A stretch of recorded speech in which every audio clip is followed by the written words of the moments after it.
If you watch How I Met Your Mother, you know that Cobie Smulders' character Robin has a secret, let's say, shady past. I was a teenage pop star in Canada. That's right. When the producers of the show learned that Cobie hailed from Vancouver, they decided to make Robin Canadian. And as you may have noticed, she takes a bit of heat for it.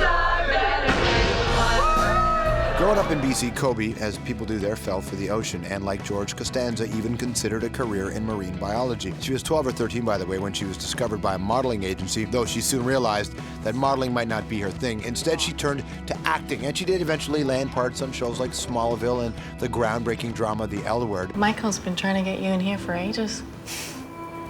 I'm glad I finally came to my senses. Now, as a young rising star in Hollywood, Cobie credits her Canadian roots with helping her to stay clear of the tabloid celebrity sideshow. And in 2005, she landed her current role on How I Met Your Mother, where each week she holds her comedic own alongside the likes of Jason Segel and NPH. What the hell was that?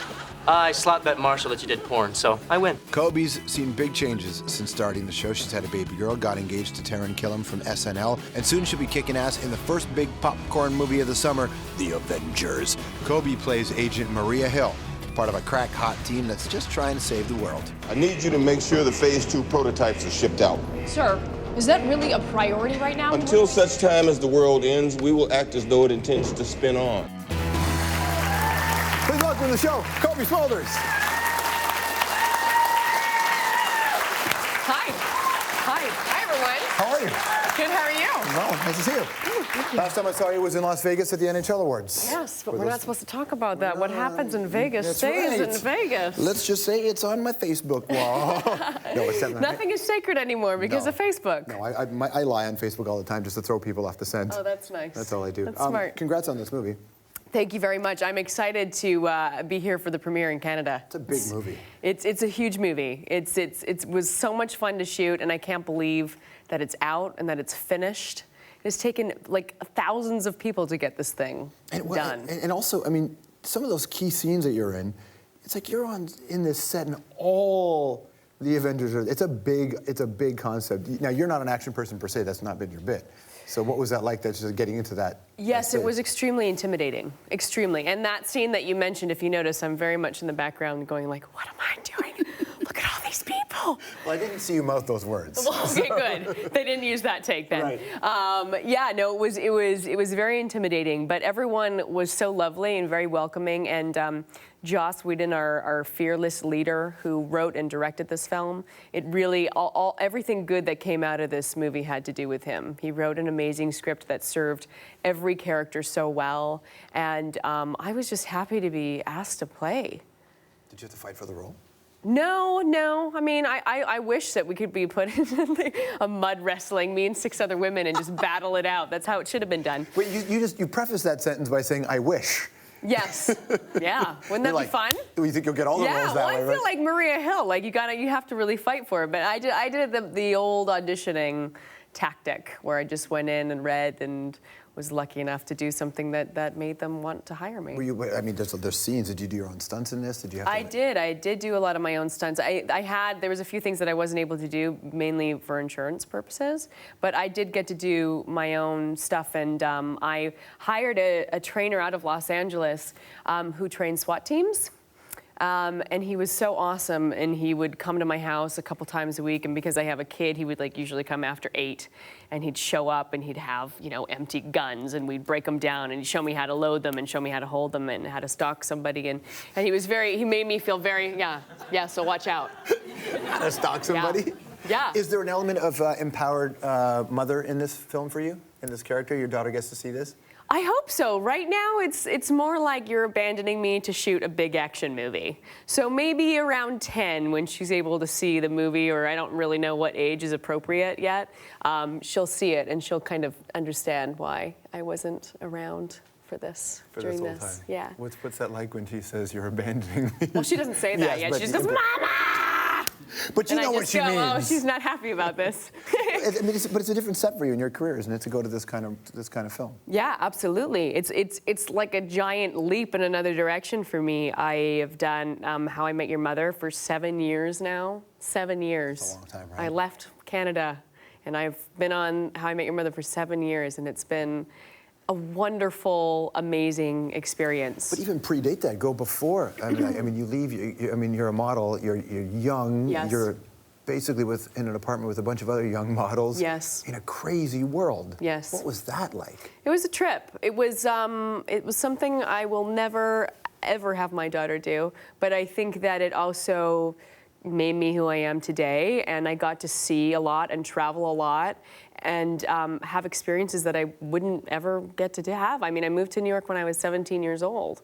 It was like living downtown in New York, and it was... You were with 15-year-olds too, weren't you? Like other models that were really young? I was like an oldie. I was a golden oldie at 17. Spinster. Yeah, I know. They're like, God, Grandma Smulders over there won't let us go out tonight. But then how did you know, because you know it's a world filled with predators, and it's young girls far away, basically objectified, a lot of them, Yes. young, inexperienced. Yes. And you take on the role of keeping an eye on people.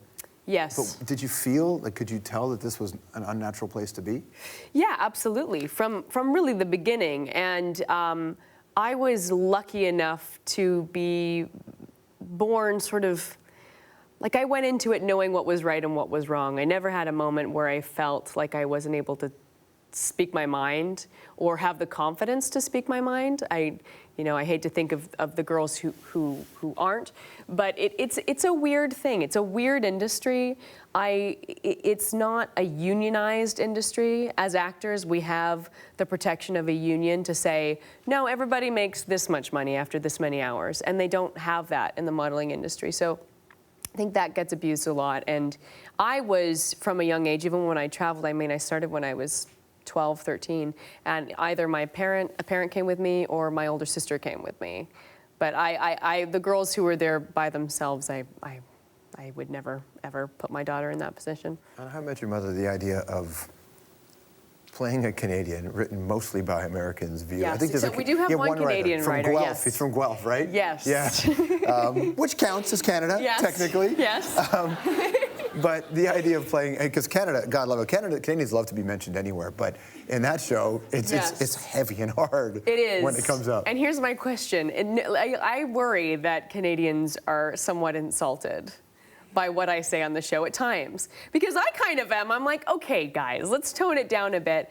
But my prayer and my hope is that all Canadians think that it's funny and are complimented. But didn't they pull a fast one on you? Like they told you it's going to be a very different, we're going to show you how. Oh, yeah. When they came to me and they said, second season, they said, we're thinking about making Robin a Canadian. And I said, oh, okay. And they said, we think that it's exotic. And I was like, never been called that in my life, but sure, sure, let's do it.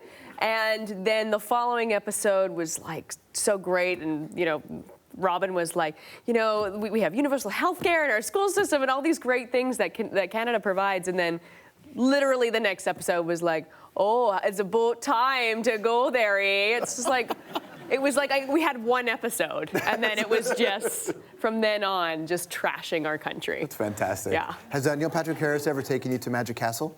I am a member. I have an open invitation. I did an award. They have an award show every year. And I presented an award, and because of that, I have like a lifetime membership. Do you? I don't take advantage of it as much as I should. Right. But I've gone quite a bit, and I love it. And Neil is on the board now, and he's been changing a lot of things, and it's really good.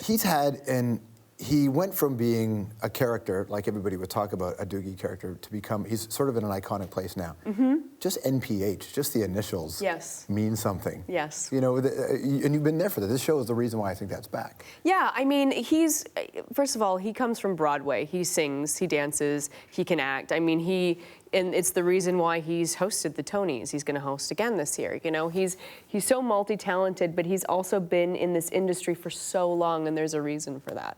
Because he's just so talented and he's so hardworking. And he's funny as hell. And he's funny as hell. Harold and Kumar, I think, introduced us to a completely different side. Yeah, that's a whole other side of. There's a whole other side. Stick around. Anthropology with Cobie right after this.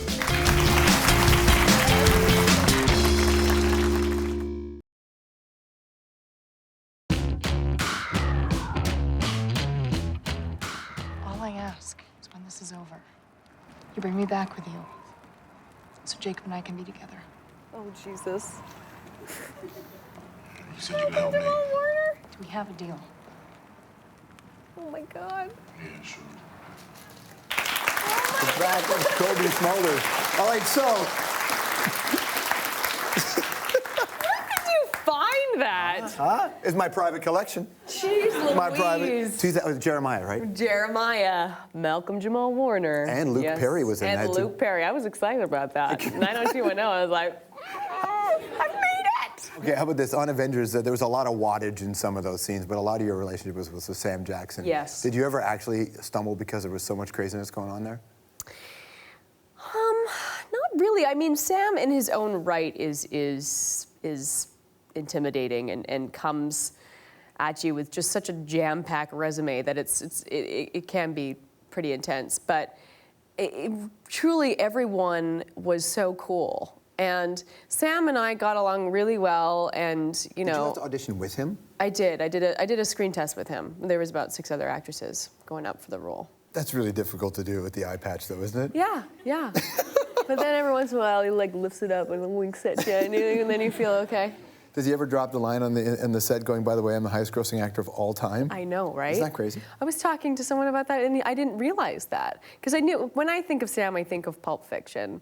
And we had this moment, actually, on the helicarrier, which is this big, giant shield headquarters, and we were messing around, and we were talking about, like, oh, you know, if you fell off, what would you do? And it's like Hawkeye would shoot his bow, and he would, you know, like, grab it and climb back on. And he was like, or, you know, I could just take out my lightsaber and I was like, okay, that's kind of a weird non sequitur, Sam.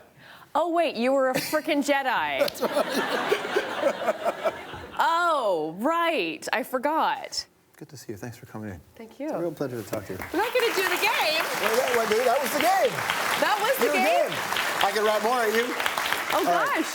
I was like sweating bullets over here. I was like thinking you were gonna throw some like Marvel comic lore at me, and I was just gonna. All right, here we go. You want one? Okay. Okay. Has your man ever been on an SNL skit? You watched it back with him and you didn't laugh? No. Have you ever laughed and not meant it? No. You're lying to me. One superpower you wish you had? The ability to breathe underwater. It's a good one. Is there somebody that you wish you could say sorry to? Yes. Why should you say sorry to that person? Because I went through a period, you know, in my life where I was bullied for a long time, and then I played the bully for like a week on one particular person, and it wasn't nice. Have you been able to say sorry to them? No, I mean, I wasn't like beating anyone up, but it's just like, you know, the adolescence is just like, girls can be mean. Girls can be very mean. And it's very interesting having a daughter and just sort of, my takeaway from that is just making sure that she never gets bullied or bullies other kids.